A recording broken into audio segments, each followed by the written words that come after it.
Assalamualaikum warahmatullahi wabarakatuh. Alhamdulillahi rabbil alamin wassalatu wassalamu ala asyrafil anbiya'i wal mursalin nabiyyina Muhammadin wa ala alihi wa sahbihi wa man tabi'ahum bi ihsanin ila yaumiddin. Qala Allah jalla wa ala ya ayyuhalladzina amanu taqullaha haqqa tuqatih wa la tamutunna illa wa antum muslimun. Amma ba'd. Saudaraku fillah rahimani wa rahimakumullah.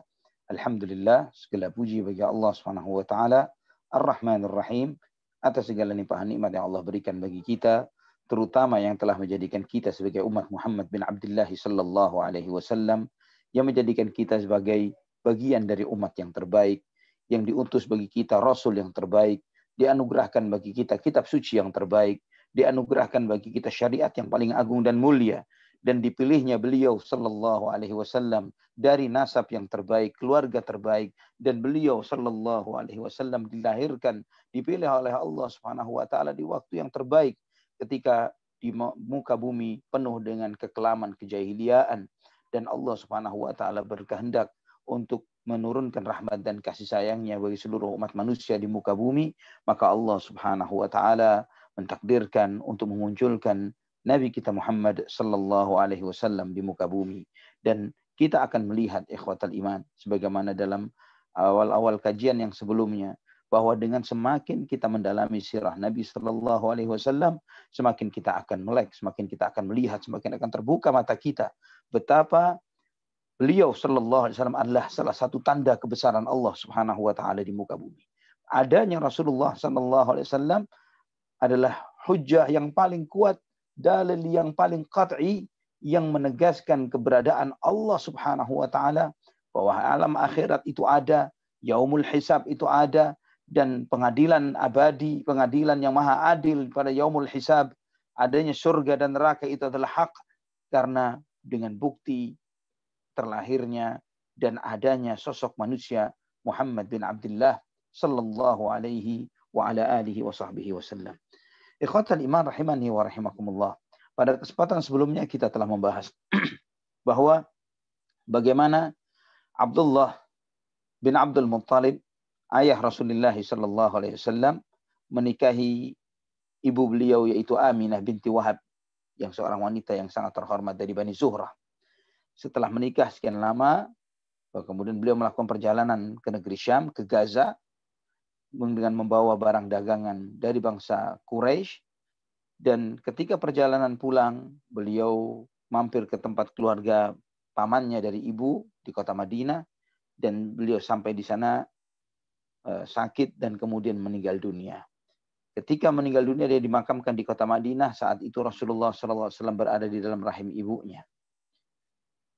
Ikhwatal iman, usia Abdullah ketika meninggal dunia 25 tahun.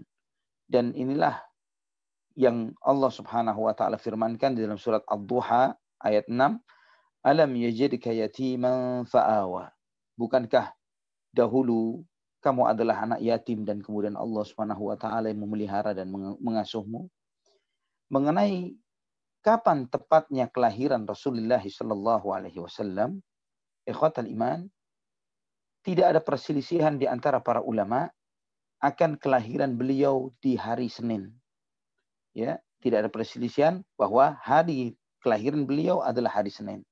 Sebagaimana beliau sallallahu alaihi wasallam ditanya sebagaimana dalam Sahih Muslim tentang puasa hari Senin, Nabi sallallahu alaihi wasallam menjawab, dzaka yaumu wulidtu fihi wa unzila alayya fihi. Pada hari Senin itulah aku dilahirkan, pada hari Senin itulah diturunkan Al-Quran kepadaku. Hadis ini sahih, riwayat Imam Muslim. Juga Nabi SAW mengenai tempat kelahiran beliau, sepakat para ulama bahwa beliau SAW lahir di kota Mekah. Adapun tempat tepatnya, di mana tempat tepat kelahiran beliau SAW, ada yang mengatakan bahwa beliau di perkampungan Bani Hashim, ada yang mengatakan di tempat di satu rumah yang ada di Sofa, ya. Ada yang mengatakan bahwa di tempat yang lainnya, ya, ada beberapa penyebutan para ulama tentang di mana tepat kelahiran Rasulullah SAW. Mengenai bulannya, para ulama ada yang mengatakan bahwa beliau ya ini yang saya sampaikan khilaf di antara para ulama tentang pendapat kapan dilahirkannya Nabi. Ada yang mengatakan bahwa beliau di Rabiul Awal. Ada yang mengatakan di bulan Ramadan. Pendapat yang mengatakan di bulan Ramadan, apa alasannya? Mereka mengatakan bahwa Nabi Shallallahu Alaihi Wasallam diutus di awal usia 40 tahun. Dan kita tahu wahyu pertama kali turun kepada Nabi kita Muhammad Shallallahu Alaihi Wasallam di bulan Ramadan. Ya, Syahrul Ramadan alladzi unzila fihi al-Quran. Bulan Ramadan adalah yang bulan diturunkannya Al-Quran. Allah berfirman, Inna anzalnahu fi Lailatul Qadar. Kami turunkan Al-Quran pada malam Lailatul Qadar. Dan sebagian ulama ada yang mengatakan bahwa Rasulullah Shallallahu Alaihi Wasallam terlahir di bulan Ramadan. Pendapat ini disampaikan oleh Al-Hafidz Ibnu Katsir rahimahullah dalam kitab Al-Bidayah wa Nihayah. Namun beliau menegaskan, memberikan catatan tentang pendapat ini, wa huwa qaulun gharibun jiddan. Dan ini pendapat yang sangat aneh, kata beliau. Ya. Dan beliau mengomentari dalil yang disampaikan, ada yang perlu dikritisi dari dalil yang disampaikan. Yang sahih adalah beliau lahir di bulan Rabiul Awal. Ya. Yang sahih adalah beliau lahir di bulan Rabiul Awal. Kata Rabi' perlu dipahami, ikhwatal iman. Arti kata Rabi' adalah musim semi. Ya. Ya, dan berarti musim semi. Dan para ulama memberikan hikmah, menyampaikan tentang hikmah. Kenapa Nabi SAW dilahirkan di bulan Rabiul Awal, di musim semi? Karena di dalam syariat Rasulullah SAW serupa dengan zaman musim semi. Yang musim semi adalah musim yang paling baik. Demikian pula syariat beliau SAW adalah syariat yang terbaik. Ya, artinya di musim semi, musim yang terbaik, musim yang dinanti-nanti, yang ditunggu oleh setiap orang yang memang mereka di negeri mereka ada 4 musim yang diantaranya adalah musim semi ini. Juga terlahirnya Nabi Shallallahu Alaihi Wasallam di Rabiul Awal di musim semi ini memberikan isyarat bagaimana di musim semi ketika itu mulai tumbuhnya tumbuh-tumbuhan, bunga-bunga dan tanaman-tanaman. Dan ini memberikan optimisme yang tinggi bagi umat Muhammad Shallallahu Alaihi Wasallam bahwa ketika musim semi bumi mulai menumbuhkan biji-bijinya, tanaman-tanamannya, dan di situ Allah Subhanahu wa taala memunculkan banyak rahmat dan kasih sayangnya. Demikian pula dilahirkannya Rasulullah sallallahu alaihi wasallam di bulan Rabiul Awal di musim semi ini sebagai isyarat dari Allah Subhanahu wa taala akan besarnya rahmat dan kasih sayang yang Allah Subhanahu wa taala berikan kepada umat Muhammad sallallahu alaihi wasallam, kepada seluruh umat manusia melalui diutusnya Nabi kita Muhammad bin Abdullah sallallahu alaihi wasallam sebagai rahmatan lil alamin. Ikhwatal iman rahimani wa rahimakumullah. Ini mengenai bulannya di Rabiul Awal. Namun mengenai tanggalnya. Mengenai tanggal ini ikhwatal iman, pendapat para ulama begitu banyaknya. Ya, sangat banyak sekali yang mengenai tanggal ini. Ada yang mengatakan tanggal 2 Rabiul Awal. Ada yang mengatakan tanggal 8 Rabiul Awal atau 9 Rabiul Awal. Ada yang mengatakan 10 Rabiul Awal. Ada yang mengatakan tanggal 12 Rabiul Awal, tanggal 17 Rabiul Awal, atau tanggal 22 Rabiul Awal. Ya, silahkan antum yang memiliki beberapa buku sirah yang akan ana sebutkan rujukannya ini, seperti Ibnu Hisham, salah satu kitab sirah rujukan, ya, dalam kitab beliau As-Siratun Nabawiyah, atau Abu Hatim Al-Busti, ya, beliau seorang ulama salaf juga yang menulis As-Sirah An-Nabawiyah wa Akhbarul Khulafa, atau Al-Imam Al-Hafidz Ibnu Katsir dalam kitab Al-Bidayah wa Nihayah, atau Al-Imam Al-Zahabi dalam kitab As-Sirah An-Nabawiyah, atau kitab Rahmatan lil Alamin Al-Mansur Furi, atau kitab Ar-Rahiqul Makhdum, yang ini buku cukup populer juga di masyarakat kita, yang terjemahannya cukup banyak dikonsumsi, dibaca oleh masyarakat kita, tulisan Sofir Rahman Mubarak Kafuri, atau beberapa buku yang sudah diterjemahkan ke dalam bahasa Indonesia, misalnya kalau tidak salah kitab Nurul Yaqin, ya, atau salah seorang ulama Indonesia juga, Kiai Haji Munawar Khalil rahimahullah, beliau menulis sebuah buku kelengkapan tarikh Muhammad sallallahu alaihi wasallam dalam 3 jilid. Beliau di dalam buku kelengkapan tarikh ini di jilid yang pertama menyebutkan tentang kelahiran Nabi sallallahu alaihi wasallam. Beliau menguatkan pendapat yang bahwa Nabi sallallahu alaihi wasallam terlahir tanggal 9 Rabiul Awal. Demikian pula Safiyur Rahman Mubarak Kafuri yang menulis kitab Ar-Rahiqul Makhdum menguatkan pendapat ini. Demikian pula kitab Nurul Yaqin juga demikian. Dan dalil yang mereka sampaikan adalah berdasarkan ilmu perhitungan ilmu falak. Ya, artinya mengaitkan antara bulan Rabiul Awal hari Senin. Jatuhnya ya, bulan Rabiul Awal dan hari Senin ini jatuhnya pada kurang lebih tahun tersebut ya. Tahun kurang lebih 571 Masehi itu pada hari apa saja ya, pada tanggal berapa saja. Dan diantaranya adalah pada tanggal 9 Rabiul Awal. Wallahu a'lamu bishawab. Ikhwatal iman rahimani wa rahimakumullah. Tahun kelahiran beliau tidak diragukan lagi sebagaimana disampaikan oleh Al-Imam Ibnu Qayyim rahimahullah bahwa Nabi SAW lahir pada tahun yang disebut dengan Amul Fil, tahun gajah.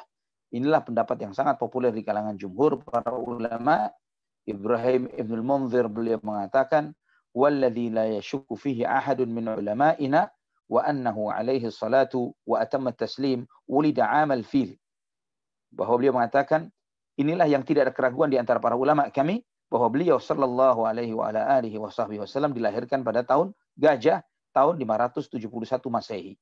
Abu Umamah radhiyallahu anhu beliau berkata qala Rasulullah sallallahu alaihi wasallam ra'at ummi ka'annahu kharaja minha nurun adha'at minhu qusur asy-Syam. Ibuku melihat, kata Nabi SAW, beliau bersabda, ibuku melihat di dalam mimpinya seakan-akan ada cahaya yang keluar darinya dan menyinari istana-istana yang ada di negeri Syam. Hadis ini diriwayatkan oleh Ad-Darimi dalam sunannya dan disahihkan oleh Syekh Al-Albani dalam Sahih Al-Jami' As-Saghir. Ikhwatal iman rahimani wa rahimakumullah. Setelah dilahirkannya Rasulullah SAW, ibu Nabi SAW mengirimkan bayi Muhammad ini kepada kakeknya, Abdul Muttalib. Kemudian kakeknya Nabi SAW membawa bayi kecil ini ke dalam Ka'bah. Dan pada hari ke-7, dia menyembelih akikah dan mengundang Quraisy ya, untuk makan-makan, ya, untuk makan-makan akikah ini. Dan ketika mereka makan-makan, mereka bertanya, ya Abdul Muttalib, ma sammaita ibnaka alladhi du'itana ala wajhihi? Wahai Abdul Muttalib, bayi ini kamu akan beri nama siapa? Yang kita ini makan-makan karena kelahiran bayi tersebut. Maka dijawab oleh Abdul Muttalib, samaituhu Muhammada. Saya beri nama dengan nama Muhammad. Qalu, maka orang Quraisy bertanya, kaifa sammaita bi ismin laysa li ahadin min abaika wa qaumik? Orang-orang Quraisy bertanya, bagaimana engkau memberi nama bayi ini dengan nama yang tidak pernah dipakai oleh nenek moyangmu dan kaummu? Nah, ini perlu dipahami ikhwatal iman bahwa bangsa Arab ya sampai hari ini pun beberapa bangsa yang mereka sangat menjaga tradisi nenek moyang mereka, mereka selalu memberi nama kepada anak-anak mereka sesuai dengan nama-nama yang ada pada nenek moyangnya. Ya, contoh nama anak Ali, ini kebetulan adalah nama kakek anak sendiri. Ayah anak namanya Hasan, abah dari abah anak namanya Ali, jadi Ali bin Hasan bin Ali. Nah, itu terus demikian. Anak juga memiliki anak, di antara anak yang anak beri nama, ada anak-anak yang anak beri nama Hasan, ada yang anak beri nama Ibrahim, ada yang beri nama Abdurrahman. Nama-nama ini adalah nama-nama yang ada di keluarga nenek moyang anak. Jadi orang-orang Quraisy bertanya, bagaimana engkau memberi nama anakmu dengan nama yang tidak pernah dipakai oleh nenek moyangmu dan kaummu? Ya, nama Muhammad ini tidak umum pada saat itu. Maka dijawab oleh Abdul Muttalib, inni la arju an yahmadahu ahlul ardi wa yahmadahu ahlus sama. Aku berharap nanti anak ini nanti ketika dia tumbuh, dia akan dipuji oleh penduduk bumi dan dipuji oleh penduduk langit. Karena kata Muhammad artinya terpuji. Ya, kata Muhammad artinya terpuji. Ikhwatal iman rahimani wa rahimakumullah. Dan nama Muhammad tidak populer di masa jahiliyah. Ya, di masa itu, di tahun itu, memang terlahir beberapa bayi yang orang-orang tua mereka memberi nama bayi mereka dengan nama Muhammad. Kenapa? Karena mereka sudah mendapatkan informasi yang tersebar dari kalangan Bani Israel pada saat itu, yang akan lahirnya sosok seorang besar dari kota Mekah ini, dan sosok itu bernama Muhammad sallallahu alaihi wasallam. Sebagaimana berita itu sudah ada di dalam kitab-kitab ahlul kitab. dalam perjanjian lama, dalam perjanjian baru dan yang lainnya. Ikhwatal iman rahimani wa rahimakumullah. Dan subhanallah, Allah subhanahu wa ta'ala menjaga nama Rasulullah SAW, nama Muhammad ini. Sehingga di masa beliau, dari sejumlah nama Muhammad yang ada pada saat itu, ya, Al-Imam Ibnu Katsir menyebutkan di dalam kitab Al-Bidayah wa Nihayah, beberapa nama Muhammad yang terlahir di masa itu. Subhanallah, tidak ada satupun yang mengklaim dirinya sebagai nabi, ya, selain Nabi kita Muhammad bin Abdullah sallallahu alaihi wasallam. Ya, selain Nabi kita Muhammad sallallahu alaihi wasallam. Dan ini sebagai bukti akan bagaimana Allah Subhanahu wa taala melindungi beliau sallallahu alaihi wasallam dari kerancuan. Ya, jika misalnya ada 2, 3, 4 nama Muhammad yang mengklaim di waktu yang sama, maka itu akan menimbulkan permasalahan. Ikhwatal iman rahimani wa rahimakumullah. Mengenai kelahiran Rasulullah sallallahu alaihi wasallam, jika kita melihat ya di tanggal kelahiran Nabi kita Muhammad sallallahu alaihi wasallam dan banyaknya pendapat para ulama tentang di tanggal berapa beliau lahir, ya, dan kemudian bagaimana para ulama itu tidak bisa memutuskan mana tanggal yang paling pas, yang paling benar akan kelahiran Rasulullah sallallahu alaihi wasallam, sehingga menguatkan satu tanggal dan menafikan tanggal yang lainnya dari kelahiran Nabi sallallahu alaihi wasallam. Dari sini kita bisa mengambil beberapa pelajaran. Yang pertama, bahwa tanggal kelahiran Rasulullah sallallahu alaihi wasallam tidak dikaitkan dengan suatu ibadah tertentu. Ya, adanya perbedaan pendapat yang sangat kompleks dan banyaknya pendapat mengenai kapan tanggal lahirnya. Nabi SAW memberikan isyarat beberapa hal bagi kita. Yang pertama diantaranya adalah bahwa tanggal lahir Rasulullah SAW tidak dikaitkan dengan suatu ibadah tertentu. Dan tidak ada satupun syariat ibadah tertentu yang disyariatkan untuk dilakukan pada tanggal lahir tersebut. Baik suatu perayaan atau yang lainnya. Ya, karena apa? Karena suatu ibadah yang dikaitkan dengan waktu tertentu, yang pertama yang harus ditetapkan sebelum ditetapkannya ibadah tersebut adalah penetapan waktunya. Ya, adalah penetapan waktunya. Bagaimana suatu ibadah dikaitkan dengan waktu tapi waktunya tidak pasti, tidak tepat. Ikhwatal iman rahimani wa rahimakumullah. Dan ini jawaban bagi yang banyak masih merasa bahwa bentuk mengagungkan Nabi SAW adalah dengan merayakan hari kelahiran beliau SAW. Maka kita tanyakan kepada saudara-saudara kita tersebut, ya akhi, sebelum Anda merayakan hari kelahiran Nabi SAW, saya ingin bertanya, kapan tepatnya hari kelahiran Rasulullah SAW? Tanggal berapa?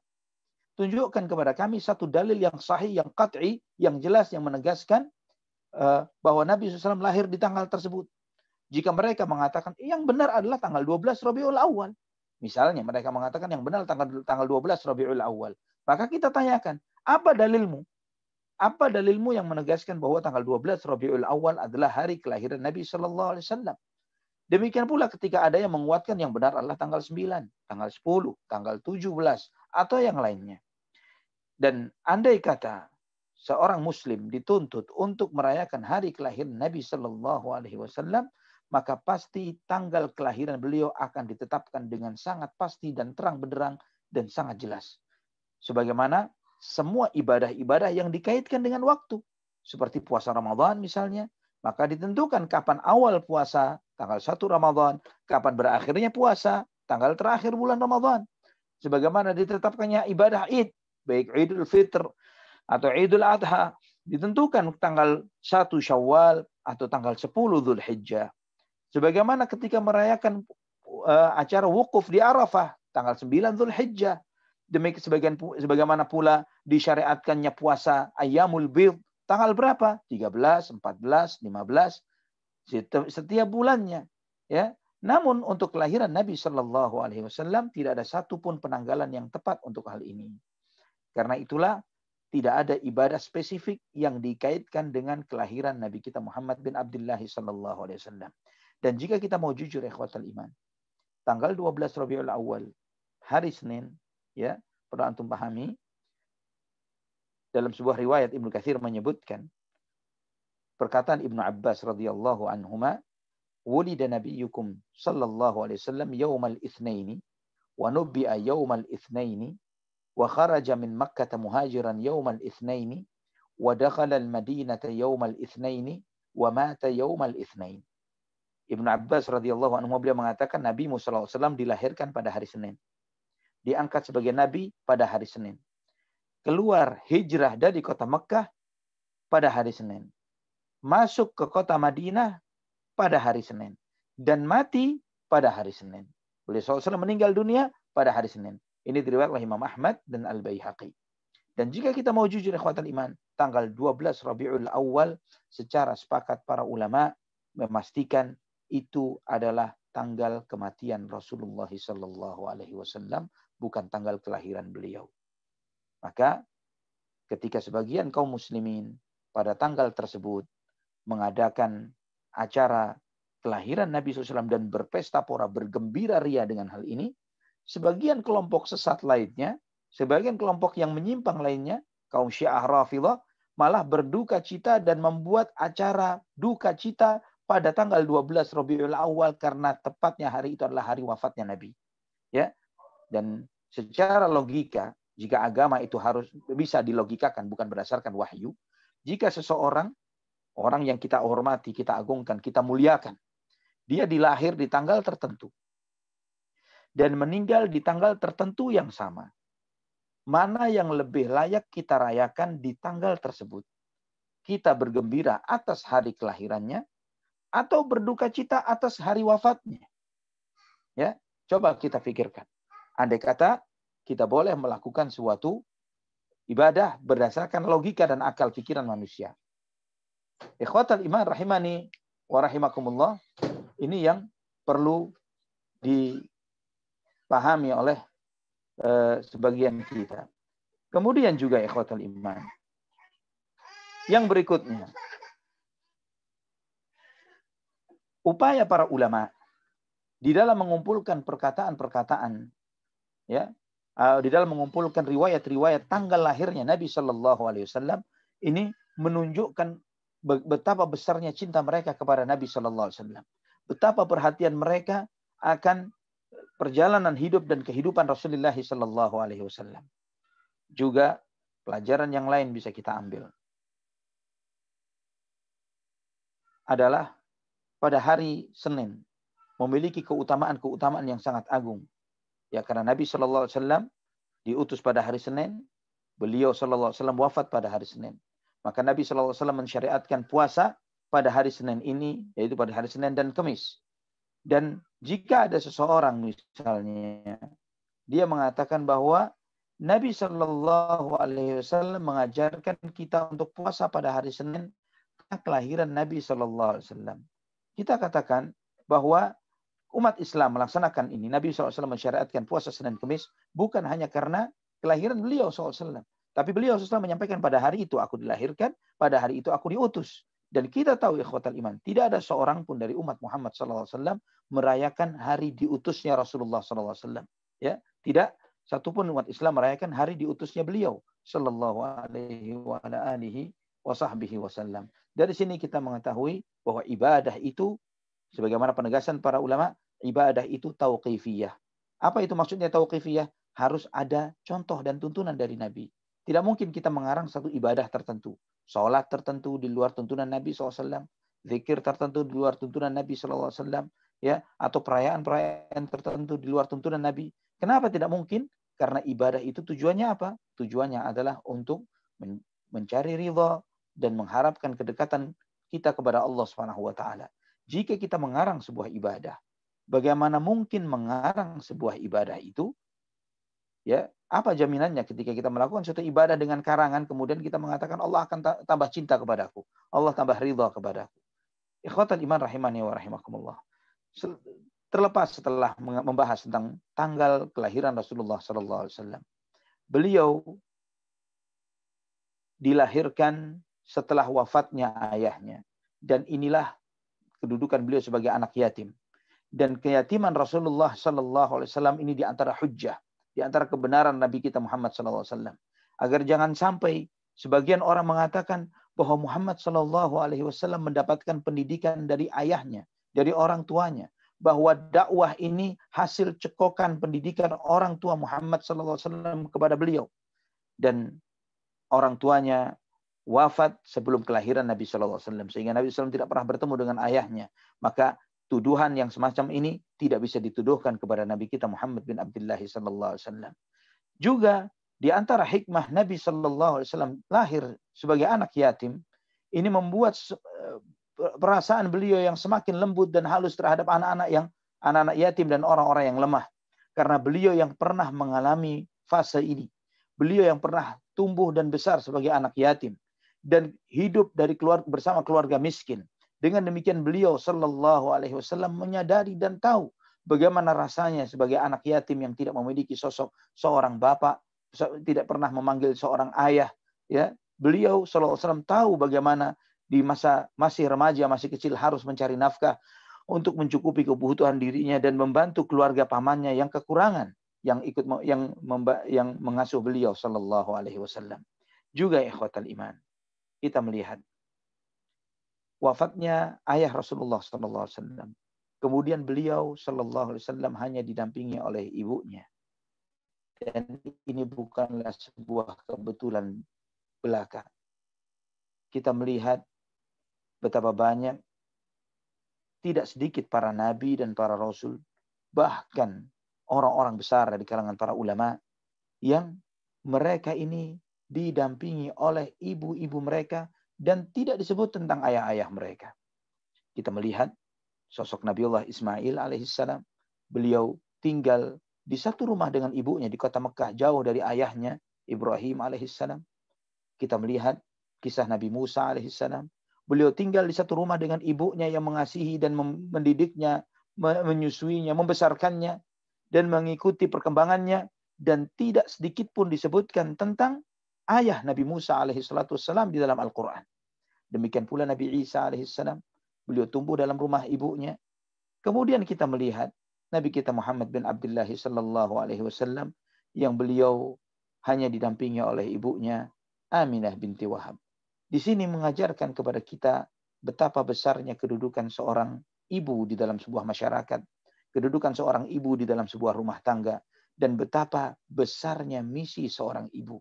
Yang seringkali di zaman kita saat ini, profesi seorang ibu ini, ibu rumah tangga, dianggap sebagai profesi yang tidak bernilai, yang tidak bergengsi. Bahkan malu sebagian ummahat, sebagian ibu malu ketika ditanya apa profesinya sebagai ibu rumah tangga. Sedangkan profesi ibu rumah tangga adalah profesi ibu para nabi dan para rasul, ibunya orang-orang besar. Ikhwatal iman, apakah mungkin seorang yang besar dia tumbuh dari hanya dari asuhan asisten rumah tangga saja misalnya? Ikhwatal iman, apakah mungkin misalnya jika seorang orang yang besar dilahirkan dari seorang ibu yang sebagian besar waktunya banyak dihabiskan di luar mencari nafkah, mencari rupiah, mencari dolar dan lain sebagainya, dan membiarkan anaknya sebegitu saja? Kita mengharapkan adanya ibu-ibu yang salehah, ibu-ibu yang disebutkan oleh para ulama, yang di satu tangannya dia menggenggam bayinya, menyusui bayinya, dan di satu genggaman yang lainnya tangannya mencengkram dunia. Ibu-ibu yang melahirkan anak-anak seperti Khalid ibn Walid dan yang semisalnya, melahirkan Salahuddin Al-Ayyubi, melahirkan sosok seperti Umar ibn Khattab dan para sahabat yang besar yang lainnya. Ikhwatal iman rahimani wa rahimakumullah. Dan di sini kita mengetahui betapa pentingnya seseorang memilih calon istri yang baik untuk dirinya. Karena calon istri ini adalah calon ibu yang dengannya ibu ini akan menggariskan sejarah perjalanan anak-anak mereka. Dan bagaimana mendidik anak atau menyiapkan sosok seorang ibu yang salehah ini dari kecilnya mereka. Dari kecilnya mereka agar mereka menjadi ibu-ibu yang mulia yang seharusnya saat ini fokus pendidikan Islam, terutama kepada putri-putri kita, anak-anak wanita kita, adalah bagaimana mereka menjadi calon-calon ibu bagi orang-orang besar yang akan melahirkan umat yang besar, bangsa yang besar dari umat Muhammad bin Abdullah sallallahu alaihi wasallam. Dan ini juga mengajarkan kepada kita bagaimana kedudukan seorang wanita di dalam Islam dan di dalam masyarakat Islam. Dan ini sudah cukup, ikhwatal iman rahimani wa rahimakumullah. Kita melihat Di dalam Al-Quran ada satu surat namanya surat An-Nisa yang artinya wanita. Tidak ada surat Ar-Rijal, ya, tidak ada surat laki-laki. Namun surat An-Nisa, dan ini di antara bukti bagaimana Islam dari sejak dahulu kala sangat mengagungkan dan menghormati kedudukan wanita dan menempatkan kedudukan wanita ini dengan sebaik-baiknya. Maka kita melihat ikhwatal iman rahimani wa rahimakumullah, wanita-wanita di dalam Islam bagaimana kita mengagungkan ummahatul mukminin Khadijah binti Khuwailid radhiyallahu anha, dan bagaimana kedudukannya yang mulia di sisi Nabi kita Muhammad sallallahu alaihi wasallam. Kemudian Aisyah binti Abi Bakar radhiyallahu anha, dan bagaimana kedudukannya di sisi Nabi kita Muhammad bin Abdullah sallallahu alaihi wasallam, sampai para ulama berdebat tentang mana yang paling mulia di antara dua wanita ini di sisi Allah Subhanahu wa taala. Yang nanti insyaallah pada kesempatannya kita akan membahas akan hal ini. Ikhwatul iman rahimani wa rahimakumullah. Kemudian pelajaran yang lain yang bisa kita ambil dalam masa kelahiran Nabi kita Muhammad sallallahu alaihi wasallam, bahwa Allah Subhanahu wa taala menjadikan Nabi kita Muhammad sallallahu alaihi wasallam terlahir sebagai anak yatim agar Nabi kita sallallahu alaihi wasallam tidak pernah tersentuh dengan tangan kasih sayang seorang ayah. Namun apa sebaliknya? Yang 100% Allah Subhanahu wa taala sendiri yang mendidik Nabi kita Muhammad sallallahu alaihi wasallam. Sebagaimana Allah berfirman terhadap Nabi Musa alaihi salatu wassalam, "Wastana'tuka li nafsi." Ya, dalam surah Thaha ayat 41, dan aku besarkan engkau wahai Musa untuk diriku, kata Allah Subhanahu wa taala. Juga firman Allah dalam surah Thaha ayat 39, "Walitusna'a 'ala 'aini." Dan agar engkau dicetak, dibentuk di dalam pengawasanku, sebagaimana Allah Subhanahu wa taala firmankan. Ikhwatal iman rahimani wa rahimakumullah. Juga di antara hikmahnya, sehingga Nabi kita Muhammad sallallahu alaihi wasallam sama sekali tidak tersentuh dengan pemahaman-pemahaman jahiliyah dan tradisi-tradisi jahiliyah yang ditanamkan oleh sang ayah kepada anaknya. Namun Nabi sallallahu alaihi wasallam murni diajarkan oleh Allah Subhanahu wa taala Al-Hakimul Khabir. Ikhwatal iman rahimani wa rahimakumullah. Abu Hayyan di dalam kitab beliau Bahrul Muhit, dia mengutip dari perkataan Imam Ja'far As-Shadiq rahimahullah. Beliau mengatakan, "Innama yatmun Nabi sallallahu alaihi wasallam li'alla yakuna alaihi haqqun li makhluq." Bahwa Nabi sallallahu alaihi wasallam, keyatiman beliau sallallahu alaihi wasallam adalah agar beliau tidak memiliki jatah dari para makhluk di dalam mendidik beliau sallallahu alaihi wasallam. Allah Subhanahu wa taala yang mendidiknya, Allah Subhanahu wa taala yang membesarkannya, Allah Subhanahu wa taala yang membimbingnya dengan wahyu. Ikhwatal iman rahimani wa rahimakumullah. Kemudian di antara pelajaran berharga yang bisa kita ambil, bahwa keyatiman bukan berarti seseorang yang terlahir yatim maka dia pasti terpuruk hidupnya. Tidaklah selalu orang yang dalam kondisi terlahir tanpa asuhan dan didikan ayah dan ibu yang lengkap, kemudian membuat anak itu menjadi anak yang broken home, menjadi anak yang tidak bisa diakui, menjadi anak yang tidak bisa memiliki cita-cita yang baik, yang tinggi, yang mulia, yang luhur. Tidak seperti itu. Dan bukan berarti anak-anak yang diasuh oleh orang tua yang lengkap, ayah dan ibunya, kemudian mereka bisa membesarkan anak-anaknya sesuai dengan yang diharapkan oleh kedua orang tuanya. Berapa banyak kita melihat yang orang tuanya sangat konsen dan perhatian terhadap anak-anaknya.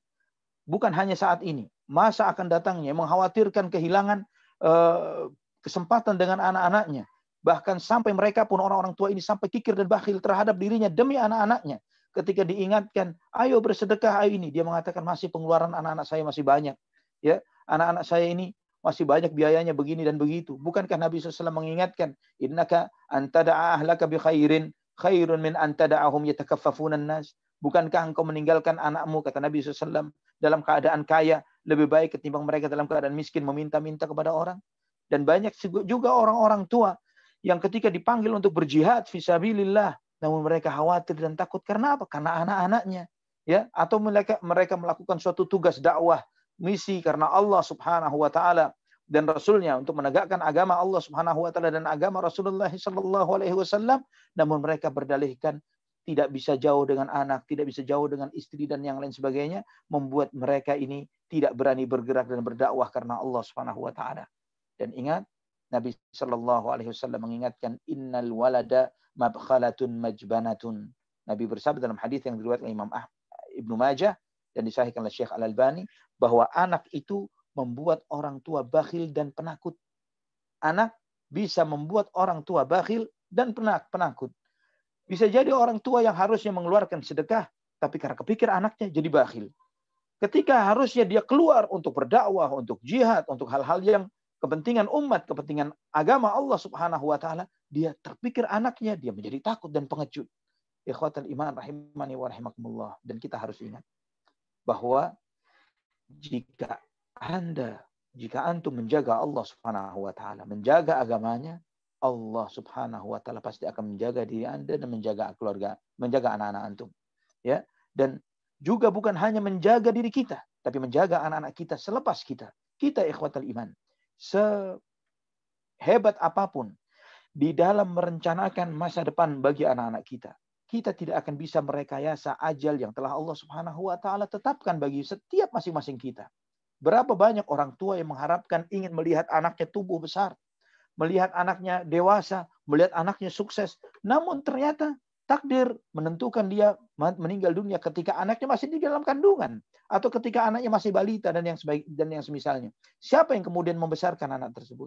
Siapa yang kemudian mengasuh anak-anak tersebut? Siapa yang kemudian memberikan rizki kepada mereka, baik rizki harta, ilmu dan yang lain sebagainya? Allah Subhanahu wa taala menyebutkan di dalam Al-Qur'an sebuah kisah yang termasuk kisah yang paling sering kita baca, terutama yang biasa membaca surat Al-Kahfi di malam atau hari Jumat. Ya, bagaimana Allah Subhanahu wa taala menceritakan di dalam surat Al-Kahfi banyak kisah-kisah yang sangat agung dan mulia. Di antaranya kisah Nabiullah Musa dan Nabi Khidir alaihi wassalatu wassalam. Di dalam kisah tersebut disampaikan beberapa ujian yang Allah Subhanahu wa taala ujikan kepada Nabi Musa dan Khidir. Di antaranya adalah membangun sebuah tembok. Yang tembok ini milik anak yatim. Ketika Nabi Musa alaihi salatu wassalam selesai membangun tembok tersebut, Nabi Musa alaihissalam berkata kepada Nabi Khidir, "Lau syi'ta lattakhadta alaihi ajra." Wahai Musa, wahai Khidir, jika kamu mau, kamu bisa minta upah dari hasil membangun tembok ini. Namun setelah Nabi Khidir mendengar itu, beliau mengatakan, "Firaqu baini wa bainika sa'unabbika bi ta'wili ma lam tastati' alaihi sabra." Inilah saatnya kita berpisah dan aku akan menyampaikan kepadamu apa yang membuat kamu tidak bisa bersabar. Kemudian beliau menyampaikan tentang kisah hikmah di balik apa yang diperbuatnya. Adapun terkait dengan tembok ini, apa yang disampaikan? Wa ammal jidaru fakana li ghulamaini yatimaini fil madinah wa kana tahtahu kanzun lahumā wa kana abūhumā ṣāliḥan fa arāda rabbuka an yablugha ashuddahumā wa yastakhrija kanzahumā rahmatan min rabbik wa ma fa'altuhu an amri dzalika ta'wilu ma lam tasti' 'alaihi sabra. Adapun tembok ini, bangunan ini adalah milik dua orang anak yatim yang tinggal di tengah kota. Dan di dalam bangunan ini ada harta peninggalan untuk mereka berdua. Kenapa dibangun oleh dua orang nabi yang mulia pada zaman itu? Alasannya hanya sederhana. Wa kana abuhuma salihah. Orang tua dari dua anak yatim itu adalah orang saleh. Fa'arada rabbuka. Maka Tuhanmu menginginkan agar kedua anak yatim itu akan tumbuh dewasa. Dan dia pulang ke bangunan ini dan mengambil harta itu. Wa yastakhrijakan zahuma rahmatan min rabbik. Sebagai rahmat kasih sayang dari Tuhanmu. Wa ma fa'altuhu an amri. Aku tidak melakukan itu dari diriku sendiri. Dzalika ta'wilu ma lam tasti' 'alaihi sabra. Itulah takwil dari apa yang kamu tidak sanggup bersabar karenanya. Ikhwatal iman. Allah Subhanahu wa taala menjaga anak yatim dari dua orang tua yang saleh walaupun dua orang tua itu sudah meninggal dunia. Wa kana abuhuma salihah. Orang tua dari dua anak yatim ini adalah orang saleh tanpa asuransi. Asuransinya hanyalah dari Al-Hayyul Qayyum. Asuransinya adalah dari yang maha hidup, yang maha berdiri sendiri. Asuransinya adalah dari Al-Hayyul Ladzi la yamut, yang maha hidup yang tidak akan mati. Asuransinya dari Allah Subhanahu wa taala yang sehingga Allah mengutus dua orang nabi untuk membangun bangunan rumah tersebut untuk menjaga peninggalan dari anak itu.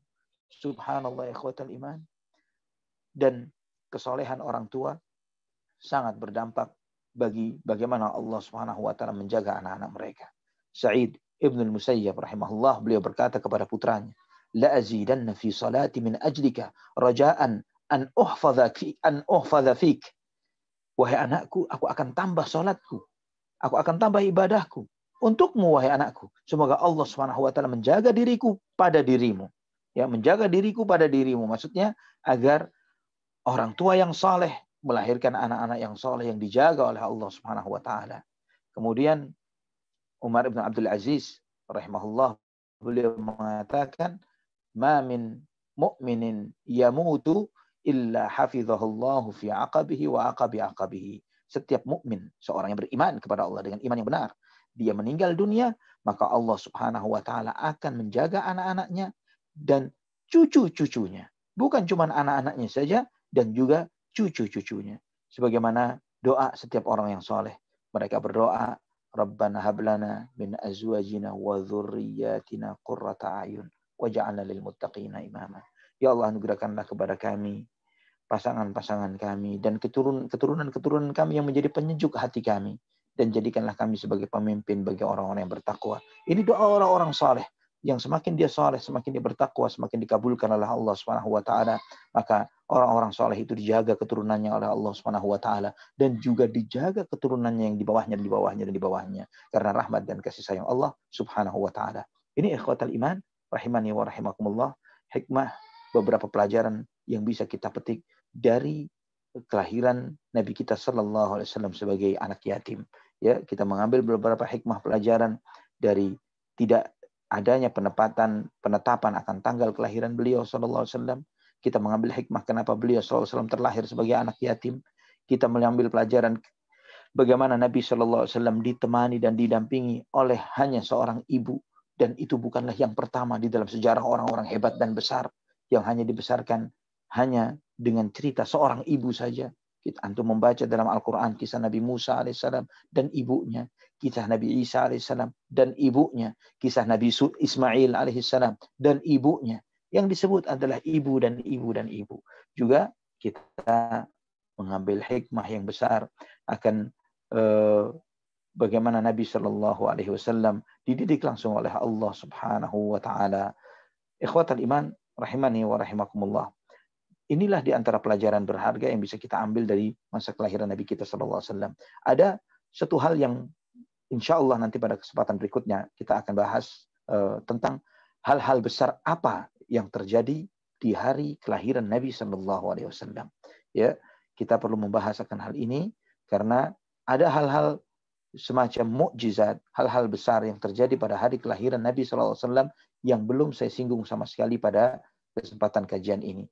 Namun di antara hal-hal besar tersebut ada hal-hal yang sifatnya riwayatnya sahih dan ada riwayatnya yang dhaif dan yang sebagainya. Nanti insya Allah pada kesempatan yang akan datang kita akan membahas mana tanda-tanda yang besar yang sesuai dengan riwayat-riwayat yang sahih ini berdasarkan penelitian para ulama ahli hadis, dan mana riwayat-riwayat yang dhaif, yang lemah atau bahkan palsu namun sangat populer di masyarakat kita. Wallahu taala a'la wa a'lam bishawab. Mungkin ini kajian kita. Silakan Kang Z, mungkin jika ada yang ditanyakan dari apa yang telah disampaikan. Tafadhol. Saya bisa. Nah, Masya Allah. Ini sangat menarik sekali untuk kejadian ataupun juga peristiwa kelahiran Nabi Muhammad SAW. Tentu saja setiap kajian Ustadz Ali sangat seru sekali dan tentu saja mengundang pertanyaan ya. Baik, ini akan Ana sampaikan pertanyaan dari jamaah yang dimulai dari sini ada Ukhti Konita, Syeban Tangerang ya. Pertanyaannya adalah sebentar. Assalamualaikum Ustadz. Afwan, sebelumnya saya pernah berjanji pada diri sendiri, namun saya tidak menepatinya. Bagaimana cara saya membatalkannya atau saya harus menggantinya? Syukran. Jika berjanji terhadap diri sendiri, tidak pernah diungkapkan kepada orang lain, adalah komitmen terhadap diri sendiri. Jika itu bukan terkait dengan nazar, ya, jika bukan terkait dengan nazar, tidak masalah, ya, karena ketika seseorang berkomitmen, misalnya, saya ingin puasa Daud bulan ini, misalnya, kita tahu bahwa kita nggak bakal kuat nih puasa Daud. Dengan 1 bulan, sepekan saja susah untuk puasa Daud misalnya. Namun jika hal ini dia merasakan bahwa itu adalah berat baginya dan dia ingin membatalkannya, maka silahkan. Boleh dia membatalkannya dan tidak ada konsekuensi tertentu yang harus dia lakukan. Karena pada dasarnya janji tersebut adalah sesuatu yang dia ilzamkan, dia haruskan bagi dirinya. Ya, kecuali ya jika dia berjanji tentang sesuatu yang memang hukumnya wajib, maka tetap harus dijalankan. Dia tidak bisa mengurungkan hal ini. Misalnya berjanji pakai hijab misalnya. Nah, pakai hijab, pakai jilbab, menutup aurat, hukumnya wajib. Bukan berarti, waduh saya nggak sanggup pakai jilbab, kemudian mau dibatalkan. Dan ini tidak bisa. Ya. Atau sebalik, atau misalnya berjanji untuk berbuat dosa dan maksiat. Nah, yang seperti ini juga wajib ditinggalkan malah. Ya, berjanji misalnya saya berjanji untuk meninggalkan rumah orang tua misalnya, ya tanpa izin orang tua. Atau misalnya berjanji untuk memutus hubungan silaturahim dengan seseorang, dengan kerabat kita. Hal-hal yang janji, komitmen, maksiat dan dosa harus dibatalkan. Hal-hal yang hukumnya wajib harus dijalankan. Namun sesuatu yang pada dasarnya bukanlah wajib, ya, dan itu adalah sunnah, maka jika kita ingin melakukannya maka lakukan. Jika kita tidak sanggup maka boleh ditinggalkan. Wallahu a'lam bishawab. Baik, Masya Allah. Mudah-mudahan kita dapat beriltizam, ya, dapat berkomitmen untuk senantiasa melaksanakan amal solih tentu saja. Berikutnya untuk pertanyaan yakni dari seorang akhwat tentang bahwa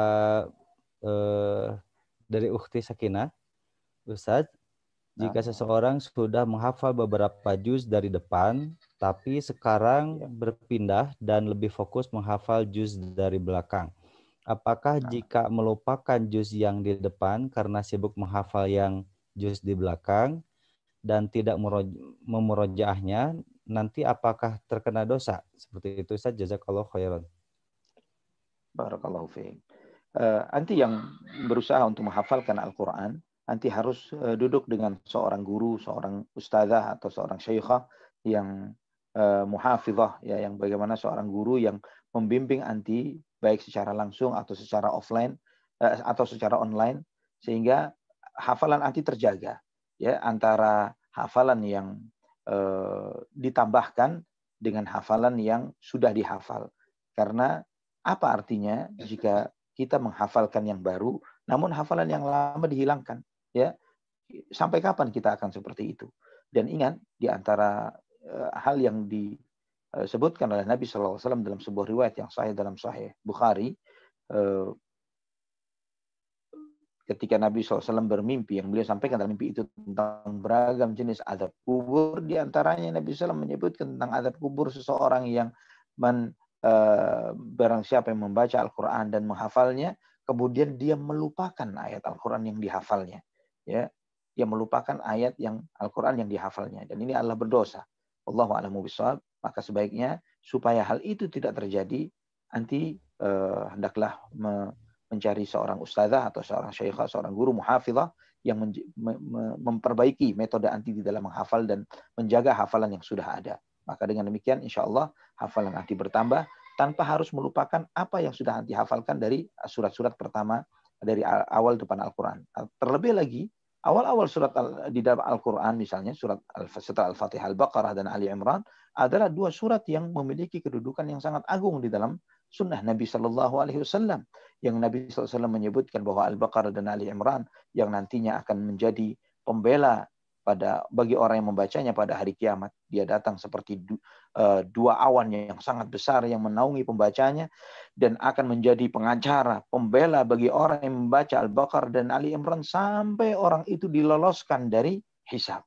Nah, ini sayang jika yang memiliki kedudukan dahsyat seperti ini kemudian dilupakan begitu saja. Wallahu a'lamu bishawab.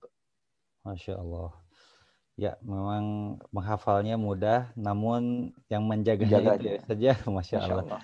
Butuh perjuangan dan kesabaran tentu saja. Benar. Baik, Ustaz. Di sini ada pertanyaan kembali dari seorang ikhwan, tepatnya dari Akhi Hidayana dari Jakarta. Assalamualaikum warahmatullahi wabarakatuh. Waalaikumsalam warahmatullahi wabarakatuh. Mohon izin Ustaz, ini ada dua pertanyaan yang ingin disampaikan. Jadi yang pertama terkait dengan jatuhnya hari yang sama sebagai hari lahir. meninggal dan diutusnya beliau sebagai nabi pada hari Senin. Apakah ada penjelasan para ulama salaf terkait hikmah di balik keutamaan hari Senin? Kemudian yang kedua, mana yang sahih dari berbagai riwayat yang ada? Apakah ayah Rasulullah masih hidup, dalam kurung meski tidak melihat kelahiran Rasulullah, atau sudah meninggal sebelum kelahiran Rasulullah? Syukron wa barakallahu fiik. Demikian pertanyaannya, Ustaz. Fiik barakallah. Anda jawab dulu pertanyaan kedua. Allah berfirman, "Alam yajidka yatima fa'awa." Bukankah Allah mendapati kamu adalah anak yatim dan Allah membesarkan dan mendidikmu? Ya, ini menunjukkan bahwa Nabi SAW adalah terlahir dalam kondisi yatim. Ya, bahwa beliau SAW terlahir dalam kondisi yatim. Artinya ayahnya sudah wafat berdasarkan nas Al-Quran. Ini menunjukkan bahwa segala pendapat, misalnya ada asumsi begini dan begitu di luar itu, ya adalah asumsi yang tidak berdasarkan hujjah yang benar. Yang benar sesuai dengan dukungan apa yang sebagaimana yang Allah Subhanahu wa taala firmankan dalam ayat-ayat Al-Qur'an. Kemudian yang berikutnya, apa hikmah di balik hari Senin? Wallahu a'lamu bishawab. Di antara hikmah Nabi sallallahu alaihi wasallam berpuasa di hari Senin, di antaranya beliau sallallahu bersabda, tu'radul a'malu likulli yaumil itsnain wal khamis. Wa inni uhibbu an tu'rada a'mali wa inni sha'im. Bahwa amal ibadah itu dihadapkan kepada Allah Subhanahu wa taala pada hari Senin, dan aku menginginkan ketika amalku dilaporkan kepada Allah Subhanahu wa taala, aku dalam keadaan berpuasa. Wallahu a'lam bishawab. Hanya itu yang ana pernah hafal dari hadis Nabi SAW terkait tentang hari Senin dan hari Kamis. Adapun di luar ini, wallahu a'lam bishawab, ana tidak tahu. Wallahu a'lam bishawab. Baik. Beralih ke pertanyaan berikutnya dari Ukhti Diana, Bandar Lampung. Masya Allah, ini jamaah dari Bandar Lampung. Bismillah, izin bertanya, apakah ibu dan ayah Rasulullah SAW masuk Islam atau tidak? Nah, begitu Ustaz pertanyaannya. Barakallahu fiik. Kedua orang tua Nabi SAW tidak sempat masuk Islam, ya, dan bahkan beberapa riwayat yang sahih dalam Sahih Bukhari, Muslim dan yang lainnya, sebagaimana penegasan para ulama ahli tafsir dan yang lainnya terkait tentang kedua orang tua Nabi SAW, seperti apa yang ditegaskan oleh Al-Imam An-Nawawi rahimahullah, dan beliau adalah ulama besar di mazhab Syafi'i, sebagaimana ditegaskan oleh Al-Hafidz Ibnu Hajar Al-Asqalani, muhaqqiq, dan juga yang mensyarah Sahih Bukhari.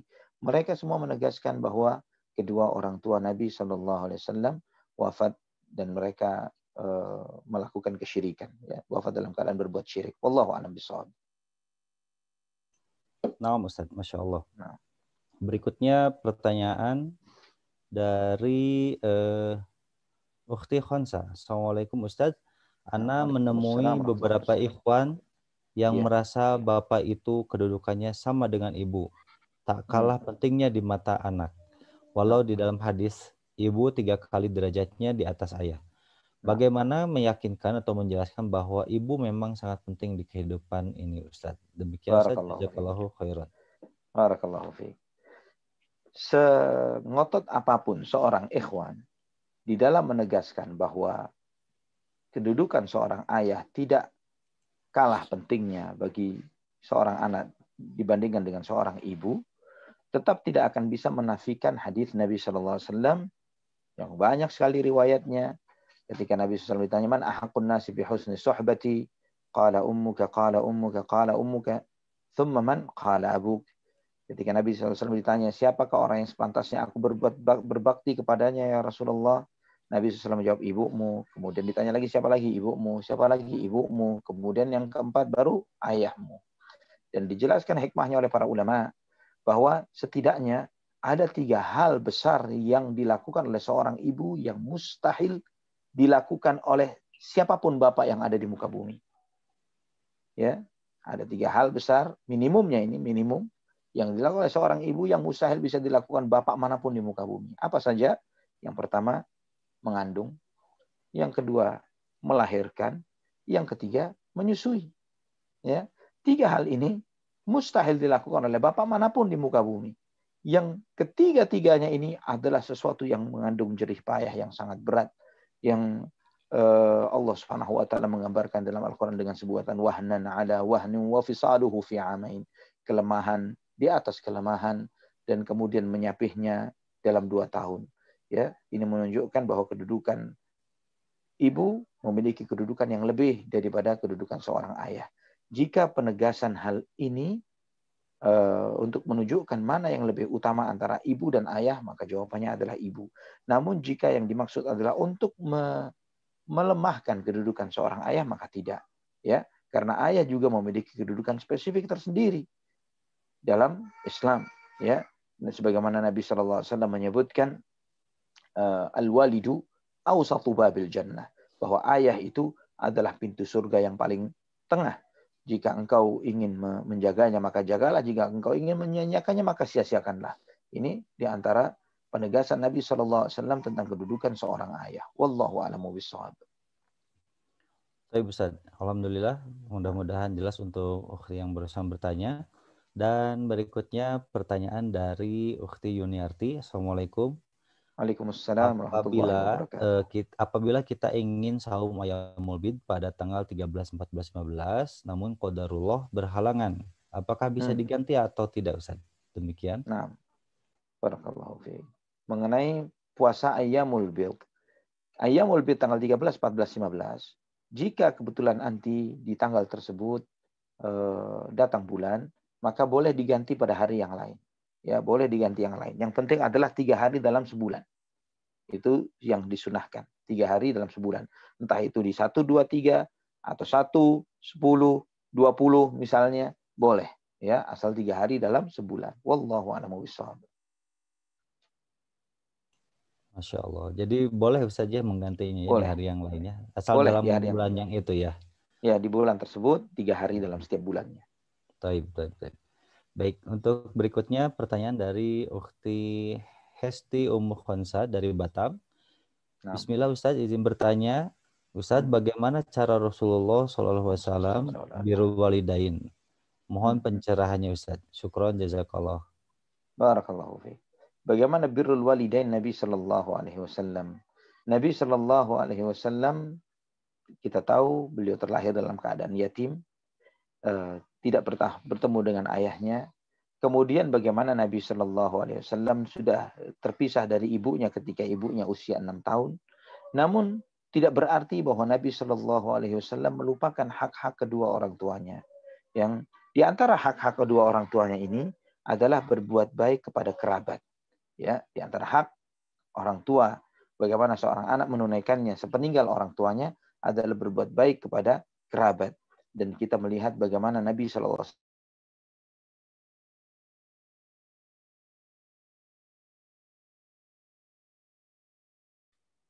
Wasallam suara anak hilang ya. Mute Ustaz sama Ustaz. Oke. Padahal anak tidak pencet. Oh. Masya Allah. Jadi Nabi Shallallahu Alaihi Wasallam menjaga silaturahim sebagaimana Khadijah radhiyallahu anha ketika memuji Nabi Shallallahu Alaihi Wasallam pada hari pertama beliau menerima wahyu, disebutkan oleh Khadijah radhiyallahu anha, innaka la tasilur rahim wa tuqrid dhaif wa tu'inu ala nawaibil haq. Engkau wahai Muhammad seorang yang suka menyambung silaturahim. Nah, ini di antara hak orang tua. Dan juga sebagaimana dalam Sahih Muslim, Nabi Shallallahu Alaihi Wasallam pernah sekali waktu meminta izin kepada Allah Subhanahu Wa Taala untuk berziarah ke makam ibunya. Dan kemudian Nabi SAW pun berziarah ke makam ibu beliau Sallallahu Alaihi Wasallam. Dan kemudian beliau menangis. Dan menangislah semua sahabat yang ada di sekeliling beliau. Kemudian Nabi SAW menyampaikan, Ista'dzantu li Rabbi an azura qabra ummi fa'udhina li. Wasta'dzantuhu an astaghfira laha famuni'a li. Atau kama qala Sallallahu Alaihi Wasallam. Aku meminta izin kepada Tuhanku, kepada Allah Subhanahu Wa Taala agar aku boleh menziarahi makam ibuku dan Allah mengizinkan bagiku. Dan aku meminta izin untuk memintakan ampun baginya, namun Allah Subhanahu wa taala melarangku. Wallahu a'lamu bishawab. Ini hadis sahih riwayat Imam Muslim. Ini di antara bentuk bagaimana Nabi Shallallahu alaihi wasallam berbakti kepada kedua orang tuanya. Wallahu a'lamu bishawab. Baik Ustaz, Masya Allah penjelasannya. Dan kita kembali pada pertanyaan dari Batam, tepatnya dari Ummu Yazid, Masya Allah. Bismillah, Assalamualaikum Ustadz Afwan. Jika ada tetangga kita yang Nasrani meninggal, apa yang sebaiknya harus kita lakukan? Apakah boleh kita mengucapkan bela sungkawa? Demikian Ustaz. Baik, bela sungkawa, turut berduka cita, mengatakan seperti itu adalah boleh. Mengucapkan innalillahi wa inna ilaihi raji'un juga boleh. Karena ucapan innalillahi wa inna ilaihi raji'un bukanlah doa. Ya, artinya innalillahi wa inna ilaihi raji'un, kita adalah milik Allah dan kita adalah kembali kepadanya. Ya, ini yang dibolehkan, mengucapkan bela sungkawa di grup WhatsApp warga kampung kita misalnya. Adapun jika bertakziah, ya, mengenai takziah ini terjadi khilaf di antara para ulama, dan sebagian ulama merajihkan, menguatkan pendapat tidak boleh bertakziah ke jenazah orang kafir. Ya, tidak boleh bertakziah ke jenazah orang kafir. Sebagaimana hadis Ali bin Abi Thalib radhiyallahu an, ketika beliau menyampaikan bahwa ayah beliau Abu Thalib meninggal dunia, Ali radhiyallahu an menyampaikan kepada Nabi, ya Rasulullah, pamanmu meninggal dunia. Nabi SAW bersabda, idhab fawarihi, pergi dan makamkan, kata Nabi SAW. Dan Nabi SAW tidak ikut memakamkan Abu Thalib. Ini dijadikan hujjah diantaranya oleh Syekh Muhammad Nasiruddin Al-Albani rahimahullah di dalam kitab Ahkamul Janaiz tentang larangan bertakziah dan ikut mengantarkan jenazah orang kafir ke pemakamannya. Wallahu a'lamu bishawab. Baik, Ustaz.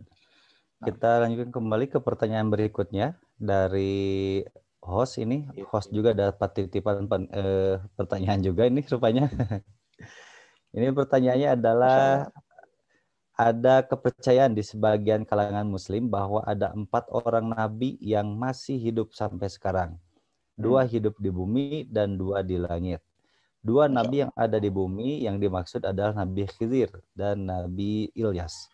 Sementara 2 yang ada di langit adalah Nabi Idris dan Nabi Isa.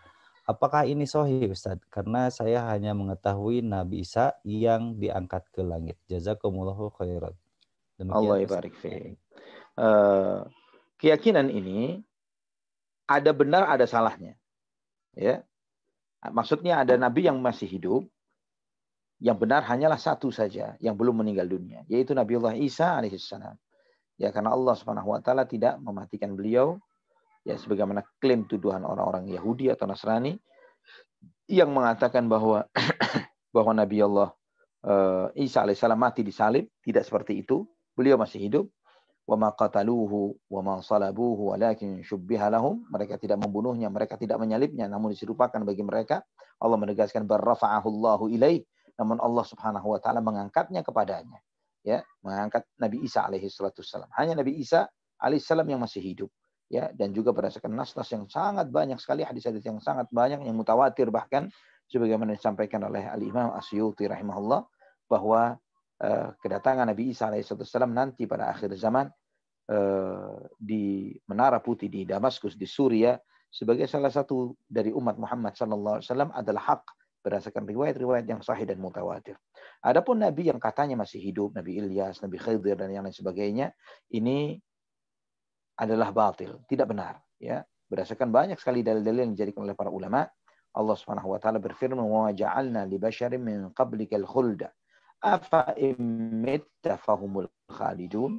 Ya, Allah Subhanahu wa taala berfirman di dalam surat Al-Anbiya ayat 34, Allah, dan kami tidaklah menjadikan seorang pun sebelummu, ya, seorang manusia pun sebelummu yang kami jadikan abadi. Ya, Allah menegaskan tidak ada seorang pun yang abadi sebelum Nabi Muhammad SAW. Afa imitta fahumul khalidun. Jika kamu saja mati, wahai Muhammad, apakah mungkin ada yang lain yang abadi? Ya, ini penegasan dari Allah Subhanahu wa taala. Ya, maka di antara apa yang disampaikan oleh para ulama, Al-Imam Ibnu Katsir rahimahullah setelah menyampaikan ayat ini, surat Al-Anbiya ayat 34, beliau menyampaikan wa qad istadalla bihadhihi al-ayati al-karimati man dhahaba min al-ulama ila anna al-Khidr alaihi salam mata wa laysa bihayyin ila al-an. Ya, banyak para ulama, ya, yang menegaskan bahwa dengan ayat ini Nabiullah Khidir alaihissalam sudah wafat. Ya, beliau tidak dalam keadaan hidup sampai sekarang. Li'annahu bashar, karena dia manusia. Sawa'un kana waliyan aw nabiyyan aw rasulan. Apakah asumsi orang itu mengatakan Nabi Khidir itu seorang wali atau seorang nabi atau seorang rasul? Allah telah menegaskan dalam ayat ini, "Wa ma ja'alna li basyarin min qablikal khulda." Kami tidak jadikan seorang manusia sebelummu, tidak kami jadikan satupun seorang manusia sebelummu yang abadi. Afa in mitta, wahai Muhammad, jika kamu saja mati, fahumul khalidun, mereka abadi, ya. Nabi SAW adalah manusia yang paling baik, nabi yang paling baik, yang paling agung dan paling mulia. Jika Rasulullah SAW, Sayyidul Anbiya wal Mursalin saja wafat, maka apa mungkin selain beliau ada yang masih hidup? Wallahu a'lam bishawab. Baik. Ini majleb banget gitu jawabannya ya. Di tengah fitnah akhir zaman saja ini banyak sekali yang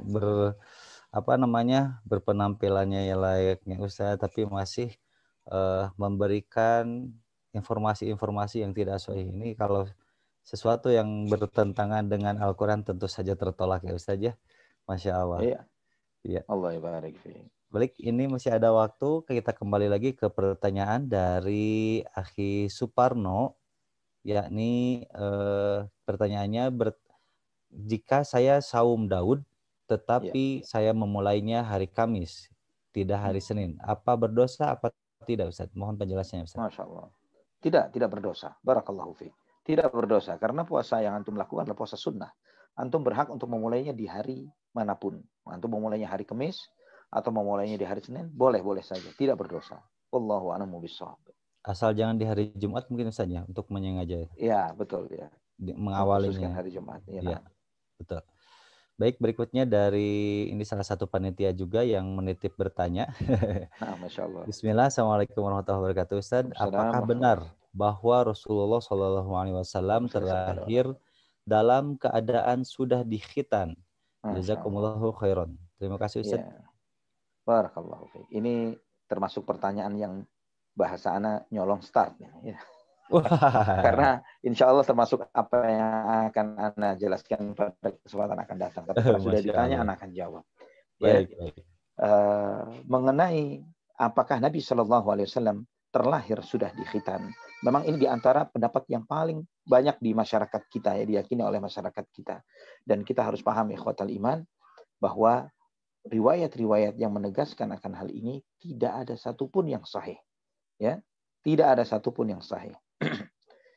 Di antara riwayat yang mengatakan akan hal ini, ya semuanya dhaif, semuanya lemah. Ya, di antaranya si riwayat Abu Nuaim dalam Dalailun An-Nubuwah dengan sanad yang lemah dari Anas bin Malik bahwa Nabi SAW bersabda, "Min karamati ala Rabbi anni wulidtu makhtunan wa lam yara ahadun sawati."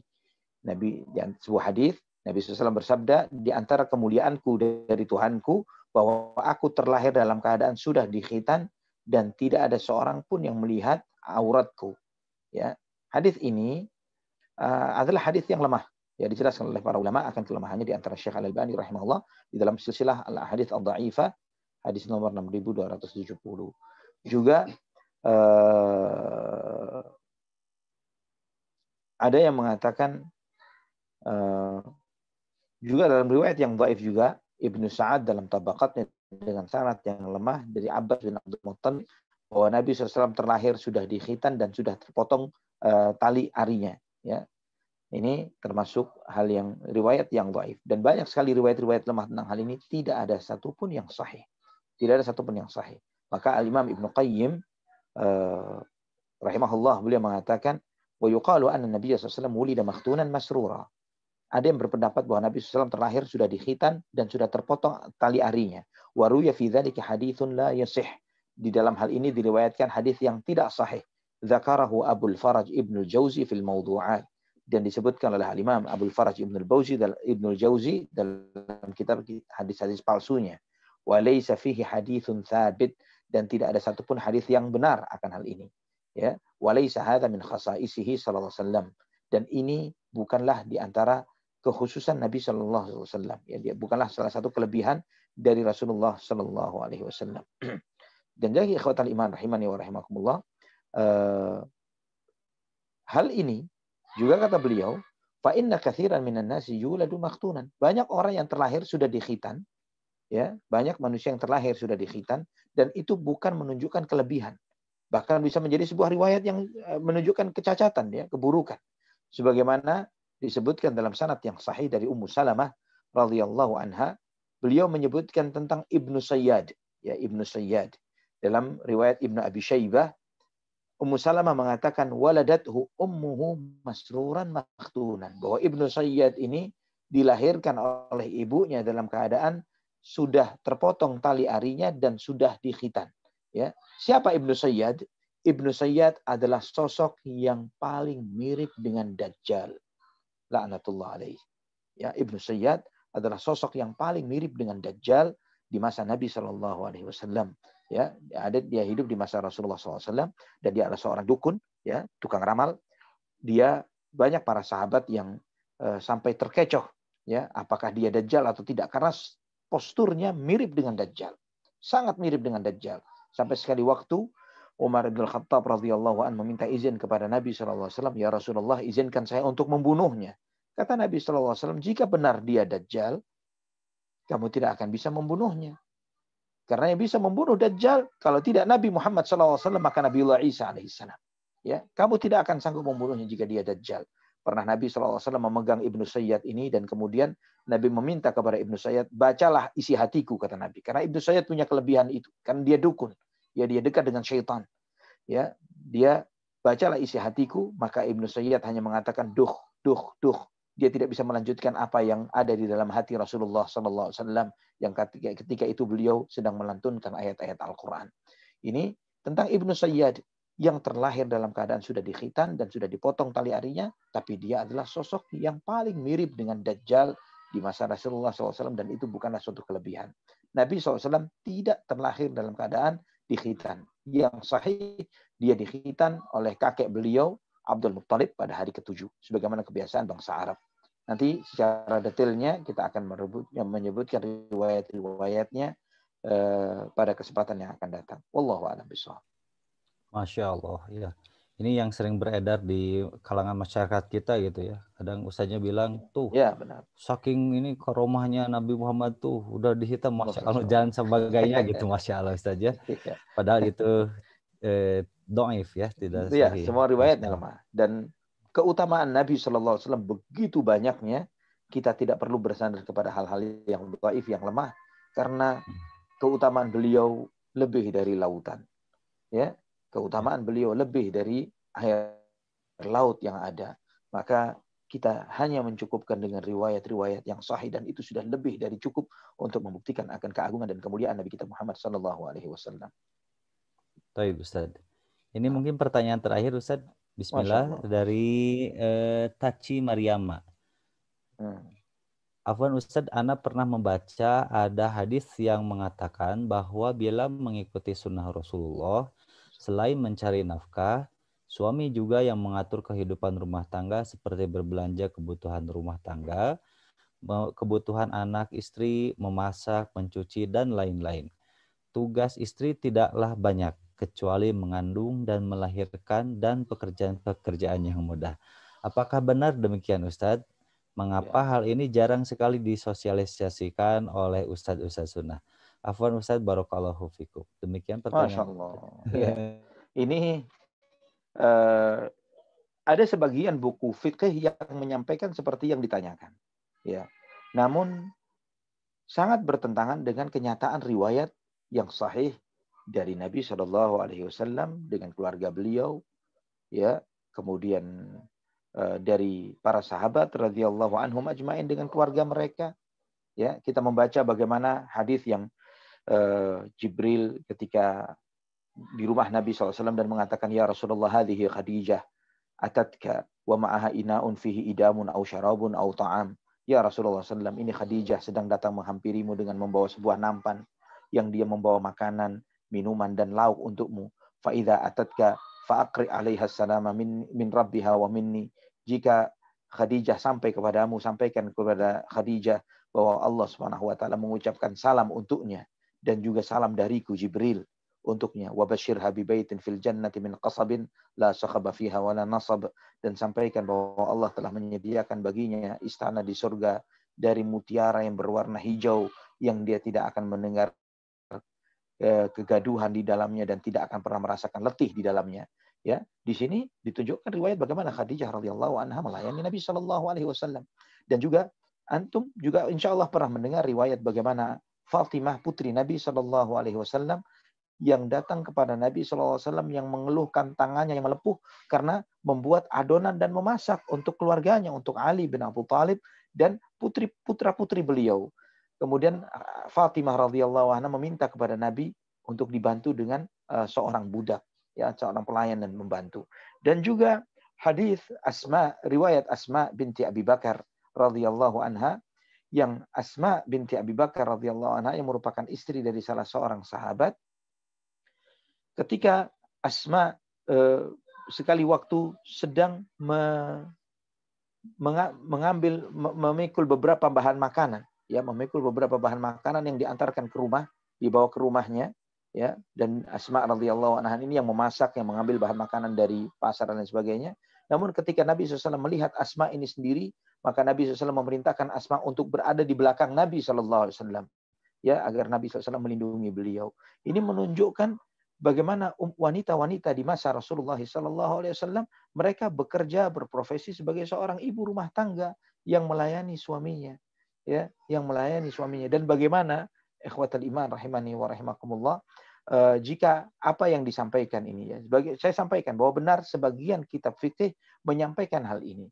Namun saya tidak tahu dikemanakan riwayat-riwayat yang baru Anda sampaikan ini oleh para fuqaha tersebut, ya, dikemanakan. Oleh karena itu Anda melihat beberapa ulama seperti Syekh Muhammad bin Shalih Al-Utsaimin rahimahullah dalam kitab Syarhul Mumti'nya dan para ulama yang lainnya, mereka menyebutkan riwayat-riwayat ini dan menunjukkan bahwa inilah kiprah seorang wanita di dalam rumah tangganya, ya, dia dan bukan berarti bahwa suami tidak mau tahu atau tidak peduli dan tidak mau membantu urusan istrinya di rumah, tidak seperti itu. Tapi inilah fungsi seorang istri, ya, ketika dia memasak, kemudian dia menyiapkan segala kebutuhan suami dan anak-anaknya di rumah, ya, menjadi penanggung jawab di dalam rumah tangganya. Dan Nabi SAW sendiri telah menegaskan, ar-rajulu ra'in wa huwa mas'ulun an ra'iyatihi, seorang laki-laki adalah pemimpin dan dia akan ditanya oleh Allah akan kepemimpinannya. Wal mar'atu ra'iyatun fi baiti zawjiha wa hiya mas'ulatun anha, dan seorang wanita adalah pemimpin di dalam rumah tangga suaminya dan dia akan ditanya oleh Allah terkait dengan apa yang dipimpinnya. Jadi benar kalau yang ditanyakan apakah benar seperti itu dalam buku-buku fikih, sebagian buku fikih menyampaikan apa yang ditanyakan, bahwa di samping mencari nafkah, mengatur rumah, belanja, kebutuhan rumah tangga, kebutuhan anak istri, memasak, mencuci adalah tanggung jawab suami. Sebagian buku fikih menyampaikan seperti itu, tapi setahu saya tidak memiliki dalil yang tepat untuk hal ini. Wallahu a'lam bishawab. Masya Allah, Ustaz.